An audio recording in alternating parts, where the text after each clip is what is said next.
Hello everybody and welcome back to another video. I'm SocietySucks and today I'm checking out the potentially terrifying intelligence of the orangutan by Casual Geographic. I don't know much about the orangutan, but apparently it's very intelligent to the point where it's possibly terrifying. So let's see just how smart these orangutans really are. Giant ginger tree hippies don't always choose peace, but in 2014, one shocked scientist when she not only orchestrated the life canceling of another, she essentially hired a hitman to do it. The hairy honey trap was executed by a young female named Condor, and to do it. The hairy honey trap was executed by a young female named Condor, and the victim was a mother 20 years older named Sidoni. Living in the swamp forests of Indonesia's Mawas Reserve, the two had beef going back all the way to 2009, with Condor curiously approaching Sidoni's at the time 7-year-old daughter, and Sidoni defensively smacking and biting Condor before chasing her off. The perceived insolence stuck with Condor, and the disrespect was tattooed into her psyche. She was not letting that slide. And I took that personally. Years later, Condor would catch the eye of a male named Echo, and the two would eventually run into Sidoni. They both approached, and Echo seemed to inspect Sidoni, who was now jockeyed by her 4-year-old son. Echo seemed curious in the mother, before losing interest and proceeding to mate with Condor.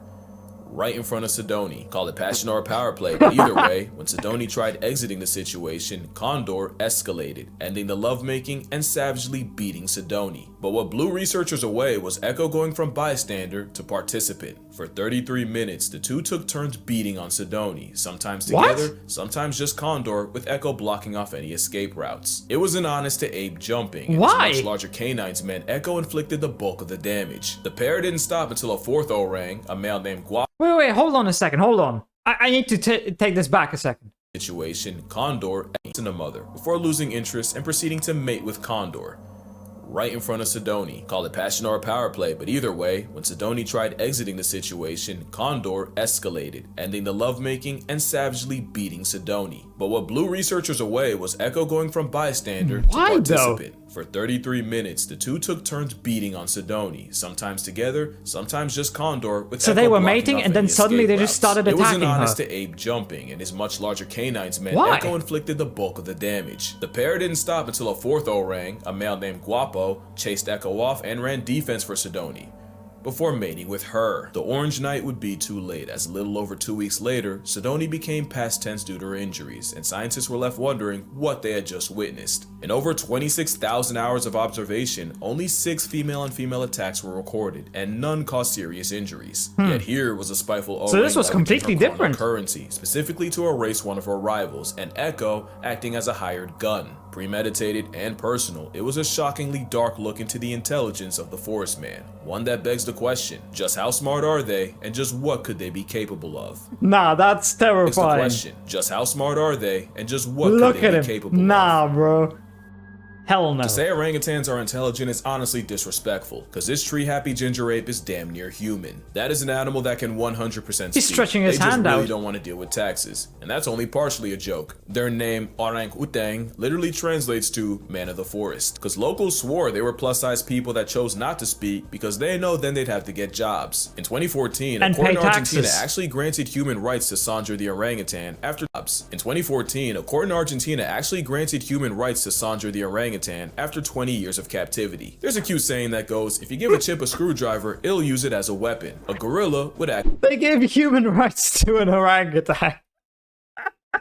I'm sorry, but that's just fucking hilarious. Accidentally break it. A bonobo would become the screwdriver, but an orangutan, can't he'd take hide that it, seriously. use it to dismantle his cage and then let all his friends out. There's a bunch of reasons for this brainy Bigfoot, and one of them is them being the biggest mama's boys on Earth. No other mammal spends more time with its mother, except humans. In the up to and often over 10 years of being her shadow, baby orangs learned everything about how to orangutan. Not only that, but daughters often live around their moms even after having their own baby. This means orangutans are one of the few animals that have a legitimate culture, and what we see is a sum of generational wisdom passed down. In 2022, a notorious Sumatran male named Raucus was seen using a medicinal plant to help heal a face wound he'd gotten in a fight. The 30-something-year-old applied the chewed-up paste of the akar kuning, an anti-inflammatory, antibacterial pale flowering plant traditionally used to treat malaria and diabetes. Raucus applied the paste for 7 minutes until it covered his wound, and 5 days later, it was completely healed. It's not the first time we've seen animals self-medicate. Parrots will eat clay to detox from all the leaves, and elephants will apparently eat certain plants to induce labor. But what made Raucus so radical is the simple fact that they rarely eat that plant to begin with. There's more evidence of orangs self-medicating with the same plants used by locals, and it's likely this knowledge was taught,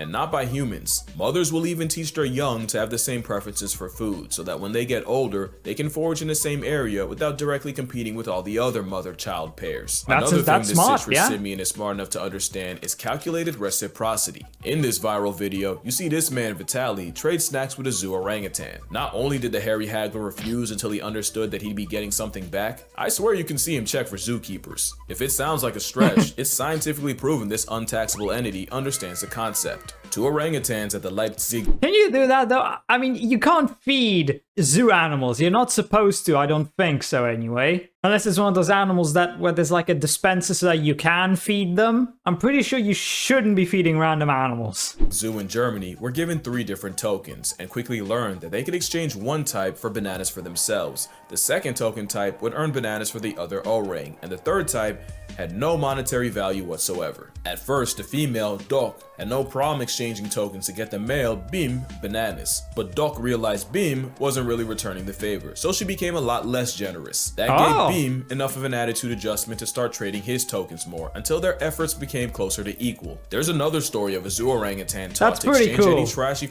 Now, obviously, it's not crazy. The orangutans exchanged the tokens. They realized, if I exchange this token, I get banana. If I exchange this one, I give him banana. But he's not giving back, so I'm just not gonna give it to him. They're intelligent, but this isn't really that crazy yet. Found in his enclosure for a food reward. Except he then realized if he just returned the trash in pieces, that would just mean more food for him. Which was unfortunate when the trash was someone's phone. And tragic when it turned out to be a formerly alive possum. But what exactly is it that makes orangutans so smart? Well, the superpower is how they learn. When orangutans are spending all that time with their mothers, they learn everything they need to by watching and copying. Even after they leave, young males will find an older, phalangeed male to use as a role model, learning how to be an alpha male by mimicking everything he does. Mimicry is how they learn, and that learning creates cultures. It's scientifically proven when resources are good, orangs spend more time around each other and more time peering, watching, observing the other orangs. So what if they observe humans? It's gathering intel, and they don't just do it to each other. Orangs regularly learn things just by watching the humans around them. Nah, that's fucking awesome. Attempting to catch fish after clocking locals doing it. And one female, Supina, tried starting a fire by dipping a glowing stick in kerosene, blowing on it, and even rubbing it with another stick. But this shadow clone jutsu can be wildly inconvenient. Camp Liki is an orangutan research and rehabilitation reserve where the Auburn apes have plenty of opportunities to study humans right back, leading to the trend of orangutans untying canoes from the dock and stealing them, and not even triple or quadruple knots can discourage them. Fun fact, it takes about a 7-hour canoe ride to get to camp, so one documentary crew decided to save time with a speedboat. They lost that time after a redman stole the boat and left them stranded. The power of perception has taught orangs how to breastfeed, drive, and even saw wood, all from watching a human. It said orangs have the intelligence of a 4-year-old, but wait, that's where that video comes from. The power of perception has taught orangs how to breastfeed, drive, and even saw wood, all from I've seen that video of it driving. It said orangs have the intelligence of a 4-year-old, but I've yet to see a toddler that did its own laundry. Yeah, these things are smarter than a 4-year-old. Smart enough to talk, wise enough not to, and she's only sawing like that so we don't catch on. But what if I told you there's an even higher level of intelligence they can get to? Deception. Deception requires foresight. Even higher level of intelligence. Where'd he go? I don't see him. Deception. Deception requires foresight and anticipating the actions or thoughts of another party. That's where intelligence can get scary. If orangutans have the capacity to trick us, we're talking about a whole different ballgame. Which brings us to the story of Fu Manchu. Now we're talking about an orangutan outsmarting humans, and it happened in the 60s in Omaha Zoo in Nebraska. I know, nothing ever happens in Nebraska. One day, zoo director Jerry Stone was doing his rounds when a couple keepers ran up to him. Panicking, they told him not 1, but 5 orangs had escaped and were roaming the zoo. This was not good. Like all apes, an orang outside is a code red situation, and a starting lineup of them walking amongst people was a canon event begging to happen. All it would take was a human or orang getting too curious for it to be a bad time for everyone, and Jerry sprinted to them before anything could happen, and he found them just chilling.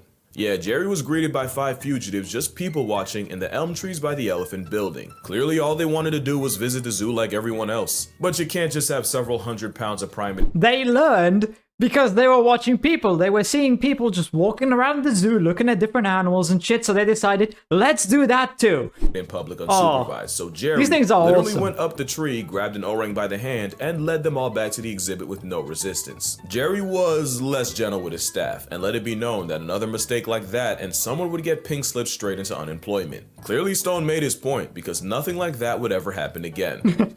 Until next week, when it happened again. Yup, somehow. Some way, orangutan gang got out again. No one got hurt, they actually went to the exact same spot in the trees. But a troop of tangerine men exercising free will is a nightmare for zoo PR, and this time, Jerry was ready to give someone permanent PTO, cause no shot someone went through all that school in debt just to not close a furnace door. So imagine what went through Jerry's mind when the tans got out again. But this time, there was a catch. I used to think you'd only hear this line in a movie, but nah, someone actually ran up to Jerry and said, "You gotta come see this."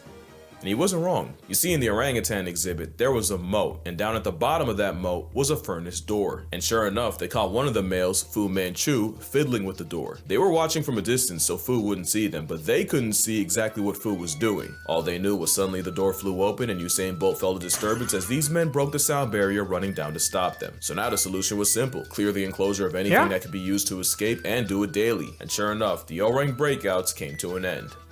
For about a week until it happened again. Jerry wasn't even mad, just tired. Remember, he was a zoo director and these Mandarin menaces were monopolizing his life. And it was while perp walking Fu Manchu, who just— I mean, okay, you know what? At some point, you would probably get used to it and just say, fuck it. This is gonna happen every week. Whatever. Let's just let them do it. Obviously, that's not gonna happen because they can't just let them do it. But still, you'd get used to it. Just had to have the biggest eating grin. Jerry noticed a glimmer out the corner of his mouth. He pulls it out and it all becomes clear. Out was a 4-inch piece of wire bent like a horseshoe that Fu Manchu had stashed between his lower lip and gum. The very hairy Houdini had been using it as a lockpick for weeks and hiding it in his oral wallet. No one taught Fu. Not only did he orchestrate his own emancipation, he had the foresight to realize he couldn't have the key out around keepers or else it'd get confiscated. Fu Manchu would be named an honorary member of the Locksmith Union of the United States, and Jerry Stone you just gotta clap it up several for other him. interesting apes, including a gorilla named Harambe. Fu Manchu wouldn't be the last, or arguably the most creative. 27-year-old Carter used a stick to short circuit an electric wire, and then used a bunch of sticks as a ladder to climb out her enclosure. She then just sat and enjoyed the view for 30 minutes until her keepers pulled up with tranquilizers, at which point she just went back in. Last year, Kimbali broke out of an $11 million habitat in Toronto by cartwheeling past a wire barrier. Mind you, that habitat, $11 million habitat in Toronto by cartwheeling past a wire barrier. Mind you, that habitat opened up the summer before. Bro flexed on them 11 million ways. The important thing is, in none of these cases do you see an orang get out with malicious intent. Most times they just cosplay as people. But what if one did have beef and use his powers that for would be bad. This is Ken Allen. It's the most famous name in orangutan lore, and you wouldn't even know the name if his mother Maggie had succeeded in smothering him before he even got it. He'd be named after the 2 zoo officials that would raise him instead, Ken Willingham and Ben Allen. As a baby, he'd soft launch his shenanigans by regularly unscrewing the bolts of his crib and dismantling it. And once he got too big for a crib, keeper Joanne Thomas would take him around the zoo in a stroller. A decision that arguably cost the zoo thousands. 5 days after moving into his new enclosure, June 13, 1985, Ken climbed a wall and got out. Years before, folks caught Ken building a DIY ladder out of some branches. One thing I didn't mention is living in the trees full time means orangutans literally make their beds every single night. Up to 20,000 in a life. Clearly the craftsmanship carries on. Ken Allen spent his freedom wandering the zoo, taking pictures with patrons, before getting escorted back. Not a great thing to happen, but no one got hurt. The wall he scaled got extended, and surely this wouldn't happen again. July 29th of that year, Ken found a way out again, but this time, his intentions weren't pure. You see, there was another orang, Otis. Ken did not like Otis. Ken hated Otis. He hated him so much that they actually had to be separated because orangs might be an endangered species, but as long as they were roommates, Otis was an endangered individual. So when Ken escaped a second time, he went straight for Otis's corner and chucked rocks at him. That premeditated stoning put him in solitary confinement, but I'm sure Ken will tell you it was worth it. But the reason for the beef might have been jealousy. Otis was the breeding star of San Diego, with nearly 10 kids and 3 wives. Ken hated him as a concept, so the zoo gave him 4. And of course that backfired, when Ken started teaching them how to disrespect infrastructure too. One day, someone left a crowbar in the enclosure, and instead of using it while everyone— How the why would you leave a crowbar in an enclosure with orangutans who are proven to be intelligent enough to mimic humans? How could you possibly leave a dangerous item like a crowbar in there? watched, he just tossed it aside, like he didn't even care. An actual orang move, except everyone watched, he just— One day, someone left a crowbar in the enclosure, and instead of using it while everyone watched, he just tossed it aside, like he didn't even care. An actual orang move, except he threw it to a female named Vicky, and she used it to pry open a window and free them both. Also, Otis wasn't the only victim. Apparently, he took offense to a TV crew filming a documentary on gorillas and pelted them with rocks, until he ran out of rocks and started using cannonballs from his colon. Ken was so crafty, employees would only have a chance of studying him if they dressed like regular guests, cause Ken would never incriminate himself if someone in uniform was around. Ken would break out a few more times, cause Ken would never incriminate himself if someone in uniform was around. Ken would break out a few more times, never hurting anyone, except Otis. He did once approach a child and mumble, "No one will ever believe you," before walking away. And if you doubt that, your disbelief makes his legacy stronger. His legacy was he cost the zoo over $40,000 in zoo enhancements, undercover surveillance, electric wiring,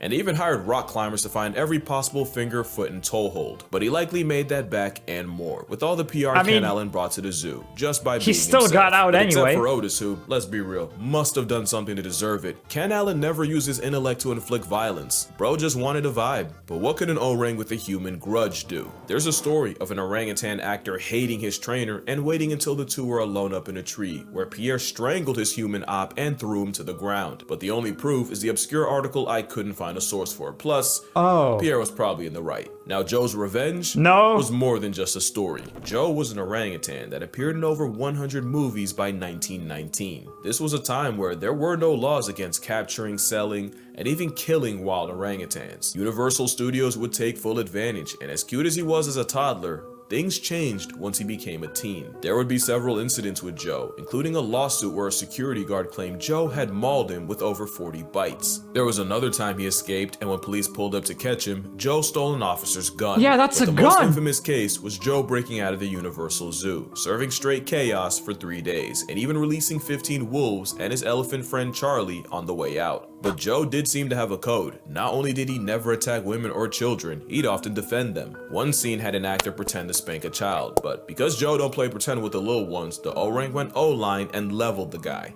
Another scene had Joe's character help rob a lady, but when good guy Joe saw the villain looming over her, Joe folded his clothes, with him in them. By 1924, Joe was retired from show business after being deemed too dangerous to work with. Yeah, I ain't gonna lie, it's Team Joe over here. But there's an even darker side to it. I mean, yeah, working with wild animals is usually not a good thing, especially if you're using them for movies, like, come on. Orangutans, so dark that I'ma just drop this. Here's an ad while you consider your options. Birute Galdeques is a primatologist and one of the leading experts on orangutans, and in the 70s, she arrived at Camp Liki in Tanjung Puntin National Park, where she was immediately warned by native Indonesians that some male orangutans can find humans attractive and occasionally physically and forcefully act on it. She didn't believe it until a male walked into camp one day and violated a female cook, and even multiple people trying to wrestle him off couldn't stop the salacious onslaught. It's now advised that menstruating women either avoid orangs or walk around with a club. Can they smell it? As you can see, orangutans are capable of anything from petty theft and zoo escapes all the way to premeditated census layoffs. But honestly, they could and should be way worse. An orangutan has never been on record murking a man, and some have had very good reasons. Joe Martin had every good reason, and the fact that he died with no body says more about his kind. The strong mom bond means Joe's mom was almost certainly destroyed for him to be taken. Joe suffered all manners of neglect, including electrical burns from wires, eye damage from the constant stage lights. He was given cigars and alcohol which ruined his health, and he was even knocked out by former heavyweight James Jeffries, all without never really interacting with another orang. Joe going through all that and never severely maiming someone is our entire relationship with orangs in a nutshell. We have done far more to them than for them, in worse ways than you think. I can't even say what this one went through, just know her name is Pony and her story is not for the weak. Orangutans as a whole are a victim of humanity, and the worst part is what happens when they're gone. Once all the orangs in an area are gone, all the generational knowledge of how to live there dies with them. It's not just a species, it's an entire culture that goes extinct with no way of bringing it back. So what can you on your phone, computer, or TV do? Pretty much nothing. One is obviously support an organization that helps with research and rehabilitation,